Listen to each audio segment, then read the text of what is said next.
New Year's resolutions. Why they don't work. New Year's resolutions, I have beef with you. I'm sorry. I have beef with you because why don't you work for half of us? What's up with that? See, I have this whole dilemma with New Year's resolutions because I think it's a very interesting phenomenon. As a curious person, it's something that transcends races, transcends genders, transcends everything, because everybody seems to always have a problem with completing them. I'm gonna be honest. I don't know if I'm the only one who has noticed, but it doesn't matter your ethnicity, your race, or how you identify as a gender. Somehow, most of the public in this place we call planet Earth can't seem to complete their New Year's resolutions. And I think it's very interesting, and I think we should, we should really take the mask off, because I want to complete my New Year's resolutions, and I know you want to complete your New Year's resolutions. But to understand how to and why most of us haven't completed our New Year's resolutions, we need to understand this from the beginning. See, most of us can write down our New Year's resolutions and goals on paper. It's easy. But as soon as the first month of the year rolls around, we seem to completely forget that they existed. Change is not really gonna happen. Because take notes, this is a golden rule right here. You will only see change if you change. This is not only for New Year's resolutions, this is a very universal concept. But okay, let's actually start from the beginning. What is a resolution? According to the dictionary, a resolution is a firm decision to do or not do something. Correct. But I have my own subliminal take on this word. Resolution, when you think about it really, it's resolution. It's technically finding another solution. And why would you find another solution? Well, because you have an existing problem. Therefore, you're constantly, in my way of thinking, every year you're trying to find a new solution for a problem. Let's take, for instance, a very popular New Year's resolution is to lose weight. I know. I'm sorry, but that's the reality. You know for a fact that's the New Year's resolutions for your aunt, your uncle, your mom, and your dad, okay? Or for at least one person in your family. But see, every year, these people write down, lose 50 pounds, lose 10 pounds, lose 20 pounds. They're again trying to find another solution to their problem. Just like when people say, be less addicted to my phone. That's my New Year's resolution. Spend less time on my phone. You're essentially trying to find a new solution to a recurring problem that honestly repeats itself every year. And that's what I want to get into. We somehow seem to always recycle the same resolutions. Why? Because we actually never complete these goals. And here is where I'm going to teach you how to do a list that you will actually complete. But in order to do this, we need to really go into it. You know what I mean? As Generation Z, hello, we are taught that we can write down goals. We're the masters at daydreaming, manifesting our best self and our best life. But when it comes to actually taking action, I am sorry, we are not the best. And I'm not blaming Generation Z for this. Honestly, I can speak for a lot of people that we just don't know how to start or when to start. And this is my theory. Most of us, again, can write stuff on paper, but we forget to do the most essential part of a New Year's resolution / goal, which is changing our mindset, the state of our mind. Because again, and I'm gonna keep repeating it, we will only see change if we change. It's pretty straightforward if we think about it. Because as soon as our mindset is solid, trust me, a New Year's resolution is no challenge. So you may be asking, how do we change our state of mind? Well, this is where I come in. Now grab a paper and a pen and take notes, okay? Well, it's actually much more simple than we give credit to. See, the mind and the body are connected and they communicate interchangeably. So when the body does something, the mind will register it and vice versa. Therefore, in order to change the state in which our mind is currently on, we have to create habits that will essentially give birth to another state of mind. Capiche? Let's go to the whiteboard to explain it. This is our current state of mind. These are our goals, and these goals belong to this state of mind. Do you understand where I'm coming from? So essentially, your current state of mind will not be able to complete these goals because they don't belong to that state of mind. Do you know what I mean? And honestly, I wish I can say I invented this concept, but I did not. It is as old as Aristotle, or at least that's how far I could go. He even stated at his time that a goal keeps you motivated while a habit keeps you stay motivated. And see, this is where I believe the problem lies.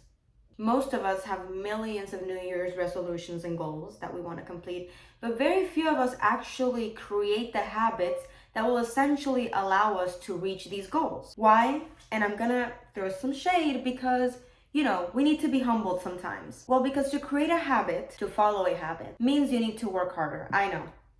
I didn't want to say it, but that's how it is. Means you need to change, means you need to abandon your comfort zone, physically, mentally, and for some people, even spiritually and emotionally. And that's uncomfy. I understand. But again, if you want to see change in your life, yes, you need to change. And again, just throwing un poquito de shade to some of y'all. Most of you guys write down those lists and pray to your God, hoping that it will work out this year, when you know for a fact that nothing's gonna happen if you keep having the same attitude, okay? And honestly, that's probably why nobody ever completes their New Year's resolutions. It's as simple as that. But am I gonna make it more complicated? Yes, because we really need to understand this. Because as a generation, I am not allowing you to waste more time, okay? They've made fun of us a lot. And I understand why, but we need a change. You know what I mean? So if a person believes they can complete 5+ New Year's resolutions, by the way, that's too much, without changing their state of mind, honey, they are essentially clueless. Don't tell them I said that. This is between you and me. Because again, say it with me. You will only see change if you change. Got it? We're clear with that. See, most of us want to complete goals that belong to a version of us that has mastered life-changing habits, has a limitless mindset, and a very strong mindset. But we want to complete those goals with a limiting, weak mindset. And we can't forget that our habits are a physical representation of our life, and therefore a physical representation of our current state of mind. So, make a list of all the habits, good or bad, and they will essentially show you what your state of mind is. Let's go through some examples, shall we? We have this individual. If a person sees the news every day, first thing in the morning, they will probably have a very fear-mongering mindset, sometimes depressive afterwards, because I don't know about you, but watching the news nowadays isn't the most exciting part. And well, that's because this individual chose to make watching the news first thing in the morning an everyday habit, meaning an unbreakable habit. Let's say this individual's New Year's resolution is to have a very healthy, nice morning routine. Give me a second. Then I will suggest this individual to not make watching the news first thing in the morning his or her priority, or changing the form in which he or she gets the information. Maybe start reading the news. That won't do you any wrong. So let's break it down on the whiteboard. This individual's New Year's resolution is to have a healthier morning routine, correct? His or her current mindset in the morning is led by fear.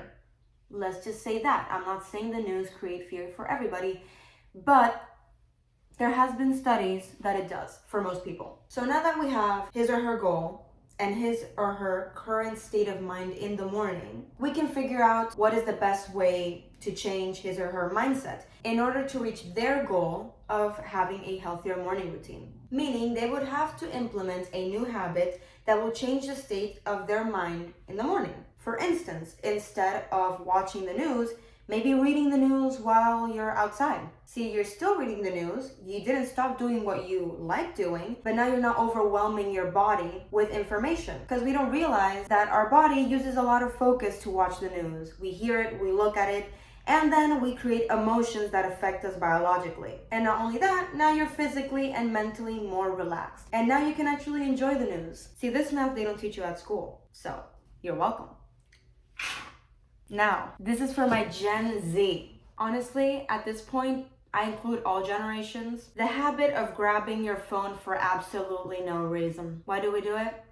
I don't know, but I know that I have met a lot of people that have the New Year's resolutions of spending less time on their phone. See, if this is one of your New Year's resolutions, I recommend paying special attention to this. See, for most of us, our minds connect our phone to our only form of entertainment. And remember, the body does what the mind thinks and vice versa. So when you want to be entertained, your body's gonna automatically be like, where's my phone? Does that sound familiar to you?